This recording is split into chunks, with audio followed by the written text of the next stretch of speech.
இன்று லட்சக்கணக்கான வீடுகளில் பயன்படுத்தப்படும் இந்த பிஎன்ஜி எரிவாயு உண்மையில் எப்படி உருவாகிறது என்று நீங்கள் எப்போதாவது யோசித்திருக்கிறீர்களா? ஒவ்வொரு நாளும் அடுப்பை ஏற்றும்போது இந்த எரிவாயு உங்கள் வீட்டிற்கு எப்படி வருகிறது? இது சிலிண்டரை போல எங்காவது நிரப்பப்பட்டு கொண்டு வரப்படுகிறதா அல்லது இதன் பின்னணியில் வேறு கதை உள்ளதா? எல்பிஜி மற்றும் பிஎன்ஜி வித்தியாசம்.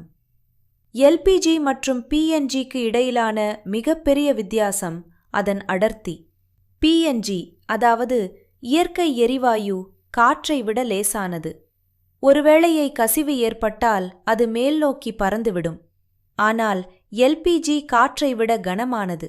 எனவே அது தரையிலேயே தங்கிவிடும். இதனால் வெடிப்பு ஏற்படும் அபாயம் அதிகம். எனவே பாதுகாப்பின் அடிப்படையில் பார்த்தால் பிஎன்ஜி தான் சிறந்தது. இயற்கை எரிவாயுவின் தோற்றம். லட்சக்கணக்கான ஆண்டுகளுக்கு முன்பு காடுகளும் உயிரினங்களும் இயற்கை பேரழிவுகளால் மண்ணுக்குள் புதைந்தன. அதிக அழுத்தம் மற்றும் வெப்பம் காரணமாக ஆக்சிஜன் இல்லாத நிலையில் இவை வேதியியல் மாற்றங்களுக்கு உட்பட்டு இயற்கை எரிவாயுவாகவும் கச்சா எண்ணெயாகவும் மாறின. இதில் அதிகப்படியான அளவு மீத்தேன் உள்ளது. எரிவாயுவை கண்டறிதல் மற்றும் சுத்திகரிப்பு. நிலத்தடி எரிவாயுவை கண்டறிய சைஸ்மிக் சர்வே பயன்படுத்தப்படுகிறது. பெரிய ட்ரில்லிங் இயந்திரங்கள் மூலம் ஆயிரக்கணக்கான மீட்டர் ஆழத்தில் துளையிட்டு குழாய்கள் மூலம் எரிவாயு வெளியே எடுக்கப்படுகிறது.